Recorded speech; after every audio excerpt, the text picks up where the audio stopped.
My name is Elena Musangi. I'm the reigning Miss Global 2021, Kenya. I'm an entrepreneur in fashion and business. I also do agriculture.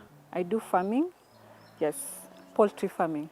When I look back at our family photos, I was always very outstanding. You know, you could tell from my poses, I didn't pose like the rest of my family or my friends when we were taking pictures. And my dad introduced me to Tyra. He told me, oh, there's a girl in America, you know, she has your height, and you know, the kind of posing you like to do, this is what she does, it's called modeling, and if you have the passion for it, I think you should go for it. So my dad is really the one who mentored me into modeling. I didn't know what it was, but I knew that I was very tall and I was always very unique when I took pictures.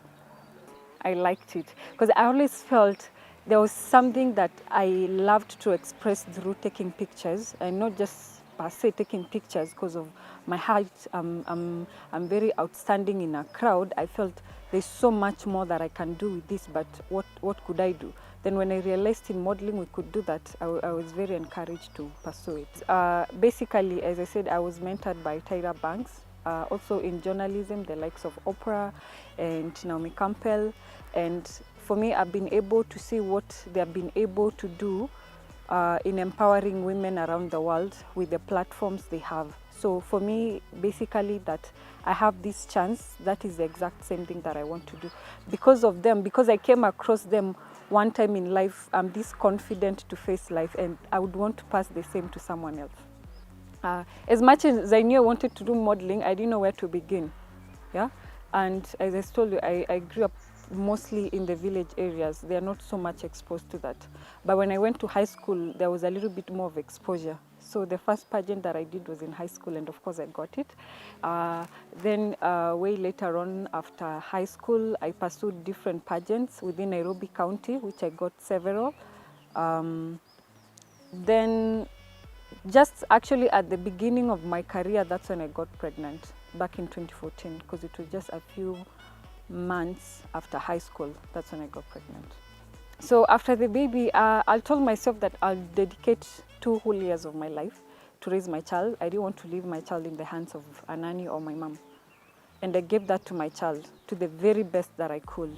But I extended it for a little bit more, 2 years, because I wanted her to be in a place where if I'm away, she's able to express what is exactly going on if I leave her in the hands of someone. So from the age of 4 years, I saw that, you know, she could do that, and I started slowly getting back into the industry. It was actually, they really welcomed me with open arms, because I always had very good potential. And since my body didn't change much, I actually got younger and more experience after the pregnancy thing. So when I came back, everybody was really willing to welcome me on board. For me, I had first to learn that my body is different from everyone else. And I think that's one of the mistakes that people do. You want to compare your body to someone else. So you mostly go for a routine that would apply with someone, but it will not work for you. So you have to know yourself first, understand how your body is, what works best with your body. Like, for example, when I was winning my baby, there are foods I wouldn't eat, because I knew if I eat those kind of foods, they would not really per se go with my body, because I know myself. So I would have a limit of how much I could take in that. And of course, being able to get into health and wellness, fitness is very important, whether you're pregnant or not. And for me, that's one thing that I've always been into. I pushed myself to get into fitness. Working baby is easy, especially now that she's grown. Most of the day she's in school. So when I come, mostly by 5, I'm usually in the house.